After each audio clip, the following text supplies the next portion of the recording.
Previously, Rain captured Adrian's son, who threatened him but was silenced by his father. The son then realized Rain was the Duke's son.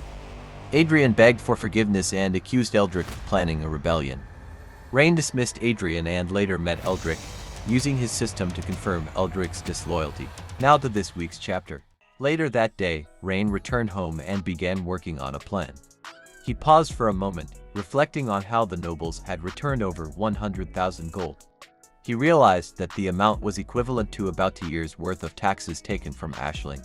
Meanwhile, Leah walked in with a cheerful expression. She held a teacup in her hands and softly called out, saying that she had brought his black tea. He thanked her and, while holding his tea, felt annoyed at the nobles. He questioned aloud how they could be so greedy, hoarding all that gold while doing nothing to help the people of the city. Leah listened attentively but raised a concern as she placed a hand on her chest. She questioned him about Adrian's earlier claims, commenting that Adrian had no reason to lie, given the dire situation he had been placed in. She began to worry and questioned him, asking if the city lord was truly planning to rebel. She expressed her concern that his life could be in danger. However, he smiled at her and gently commented that she should calm down first. He acknowledged her worries but assured her there was no need to rush.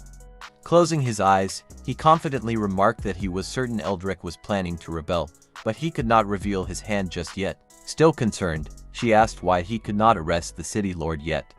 He stood up, stretched, and explained that he needed to uncover who the city lord was working with in Aisling. He pointed out that while his actions were visible, his enemies remained hidden, and acting too hastily could plunge the city into chaos. He then looked down at a book on the table, recalling how he had handed a copy of it to the city lord. He explained to Leah that it was better for the city lord to think of him as a naive and ignorant rich kid. This would allow him to move around unnoticed, gathering the information he needed without raising suspicion. The following day at the city lord's manor, an old man, clearly frustrated, stands up from his chair, shaking his head in disbelief. He holds a book in his hand and exclaims that what he's reading is pure nonsense. The city lord, seated across from him, remains calm, though his expression is thoughtful.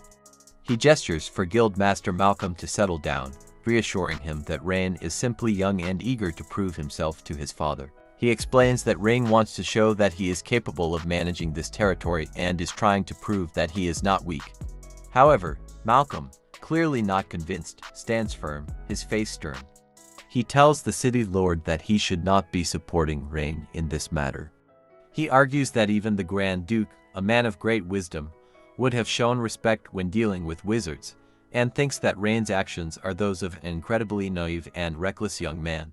Meanwhile, as Malcolm continues to voice his concerns, Eldrick sits quietly, his mind drifting to the plans he's been making in the shadows.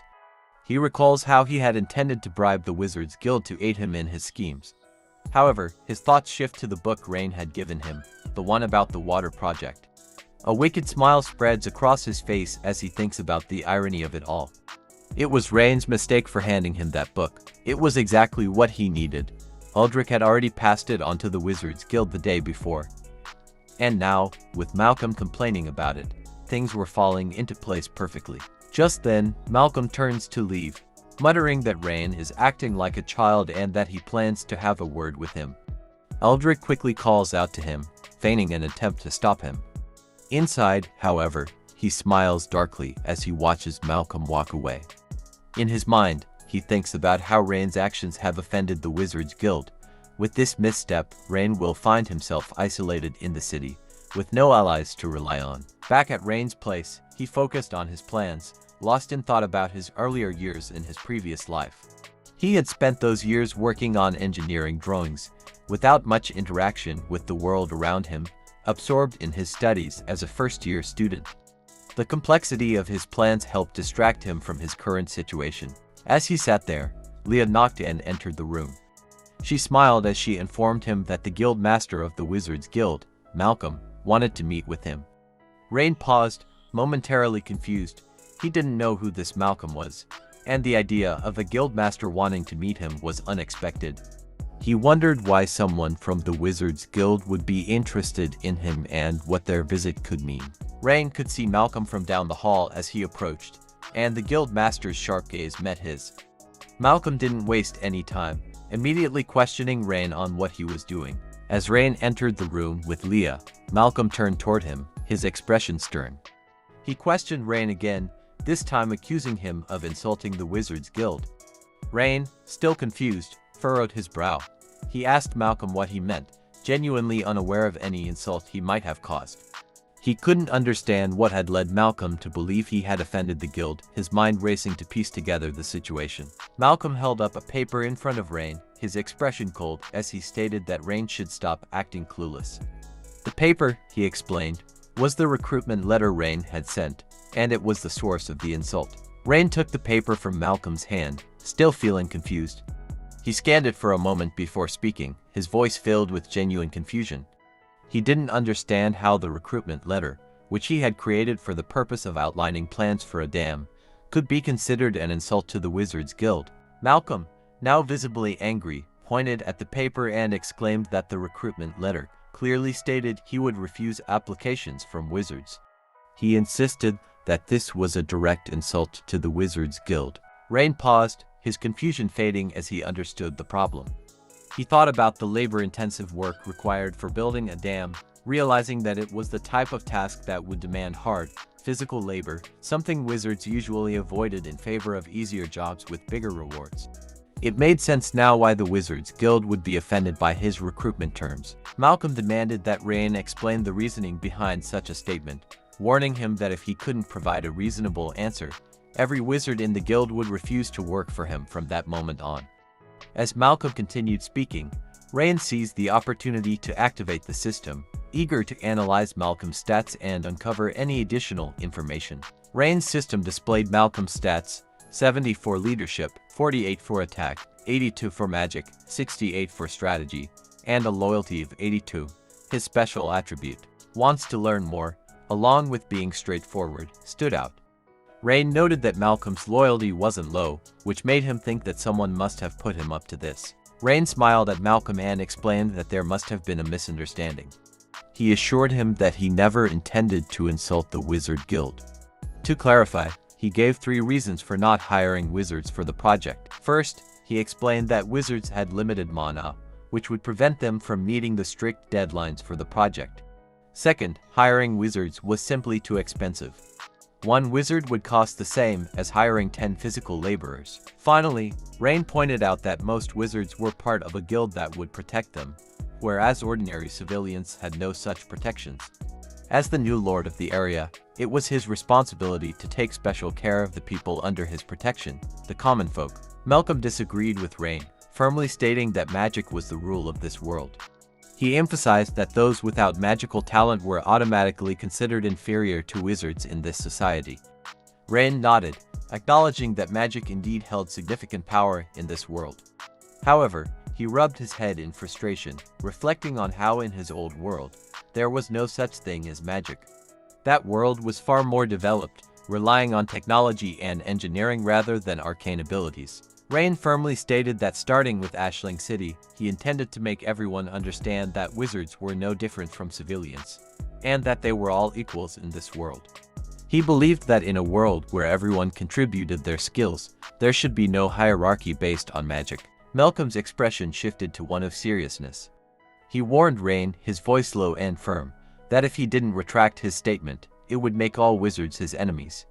The weight of his words hung in the air as he emphasized the potential consequences of such a stance, knowing that the Wizard Guild's influence in this world was immense. Rain remained unfazed, his attention solely on the threat Malcolm had made, reminding him that as a noble, he wouldn't tolerate such disrespect. He then coldly warned Malcolm to watch his tone. Suddenly, Leah appeared, stepping forward with a knife in her hand. She pressed it to Malcolm's neck with a calm but deadly precision.